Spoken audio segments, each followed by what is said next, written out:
আসসালামু আলাইকুম প্রিয় দর্শক, আন্তর্জাতিক রাজনীতি বিষয়ক আলোচনা অনুষ্ঠানে আপনাদেরকে স্বাগত জানাচ্ছি। আমি আমিনুল ইসলাম শান্ত। মার্কিন যুক্তরাষ্ট্রের নতুন প্রেসিডেন্ট ডোনাল্ড ট্রাম্প তার প্রতিবেশী দেশ কানাডা এবং মেক্সিকোর সঙ্গে বাণিজ্য যুদ্ধে লিপ্ত হয়েছেন। আমরা দেখছি এর মধ্যেই ডোনাল্ড ট্রাম্প তিনি যে নির্বাহী আদেশগুলো জারি করছেন তাতে গোটা বিশ্বে বেশ ঝড় উঠেছে। বিশেষ করে অর্থনীতির বাজারে, বাণিজ্য বাজারে ঝড় উঠেছে এবং গোটা বিশ্বের অসংখ্য মানুষ, বিভিন্ন দেশের অসংখ্য মানুষ সাফার করতে পারে সেই ধরনের আলোচনা বিশ্লেষণও কিন্তু চলছে গণমাধ্যমে।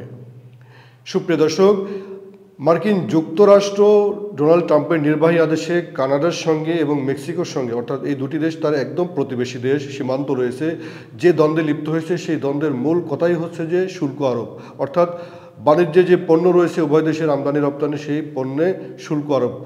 কানাডা থেকে মার্কিন যুক্তরাষ্ট্রে যেসব পণ্য আসে সেই সব পণ্যের উপরে 25% শুল্ক আরোপ করেছেন ডোনাল্ড ট্রাম্প।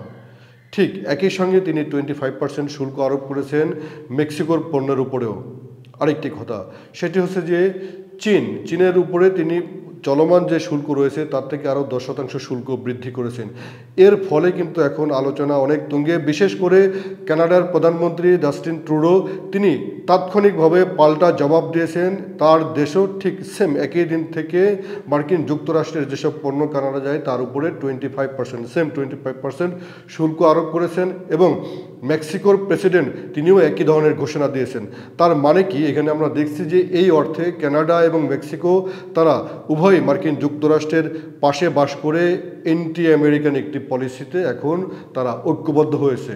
সুপ্রিয় দর্শক, যে মার্কিন যুক্তরাষ্ট্রকে আমরা মনে করতাম অনেক দূরে একটি প্রশান্ত মহাসাগর এবং ওদিক থেকে আটলান্টিক মহাসাগরের ওপারে, অর্থাৎ দুই দিক থেকে বিবেচনা, একদিক থেকে প্রশান্ত মহাসাগরের উপরে, অন্যদিক থেকে আটলান্টিক মহাসাগরের উপরে একটি দেশ, এই দেশ সে বিশ্বের অন্য অন্য যে সকল এলাকায় তাদের ইনেমি রয়েছে সেই সব শত্রু থেকে অনেক দূরে, বিশেষ করে চীন, কোরিয়া, রাশিয়া, এইসব রাষ্ট্র থেকে ইরান, অনেক দূরে সে নিরাপদে বসবাস করে, তার অর্থনীতি বাণিজ্যিক কার্যক্রম পরিচালনা করে এবং সে অনেক বেশি স্টেবল।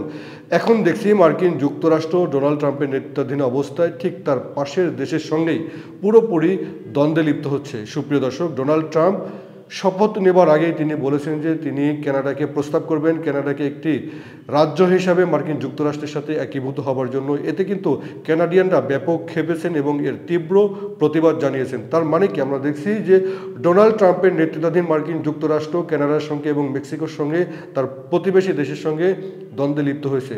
এটি অবশ্য আন্তর্জাতিক রাজনীতিতে, বিশেষ করে ভূরাজনীতিতে নতুন কিছু নয়। ভূরাজনীতিতে পাশের দেশের সঙ্গে দ্বন্দ্ব থাকবে, শত্রুতা থাকবে, এটি হচ্ছে চিরচারিত নিয়ম। যেমন আমরা বাংলাদেশ, আমরা ভারতের অনেকটা বলতে গেলে প্রায় পেটের মধ্যে বাস করি। আমরা ল্যান্ড লকড বাই ইন্ডিয়া, এমনকি আমরা শুধু ল্যান্ড লক না, আমাদের জলসীমা পাড়ি দিয়েও কিন্তু ইন্ডিয়ার আন্দামান নিকোবর দ্বীপপুঞ্জ রয়েছে। তার মানে কি, আমরা ইন্ডিয়া দ্বারা একেবারে বেষ্টিত হয়ে রয়েছি। এরকম একটি দেশ আমার ইনেমি হবে ইন্ডিয়া, এটি খুব স্বাভাবিক। ইন্ডিয়ার সঙ্গে আমার খুব স্বাভাবিক বন্ধুত্বপূর্ণ সম্পর্ক, সেটি খুব বেশি কাজের নয়। আমরা দেখছি বিশ্বের অধিকাংশ রাষ্ট্র তার প্রতিবেশী রাষ্ট্রের সঙ্গে মূলত দ্বন্দ্বে লিপ্ত। এটি হচ্ছে একটি রাষ্ট্রের সভারেন্টি, সার্বভৌমত্ব মূলত ধরে রাখার জন্য এবং তার দেশের সেনাবাহিনী এবং জাতীয় ঐক্যকে ধরে রাখার জন্য খুব গুরুত্বপূর্ণ একটি এলিমেন্ট, গুরুত্বপূর্ণ একটি উপাদান হিসাবে কাজ করে।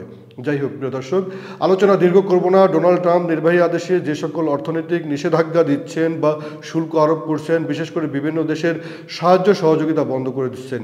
ইউএসএইডের মাধ্যমে মার্কিন যুক্তরাষ্ট্র বিভিন্ন দেশের সামাজিক কার্যক্রমে বিভিন্ন ধরনের সামাজিক অনুদান দিয়ে থাকে।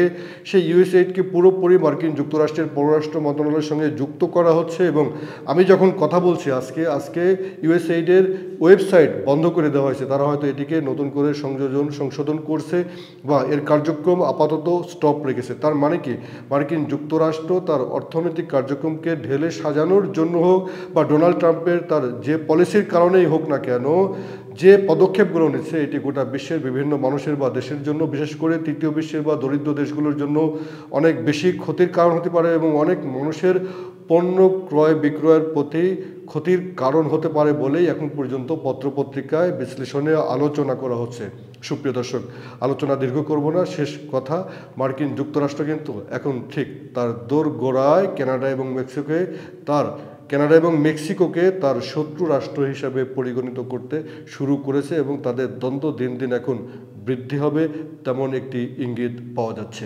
সবাই ভালো থাকুন, অনুষ্ঠানটি দেখার জন্য ধন্যবাদ।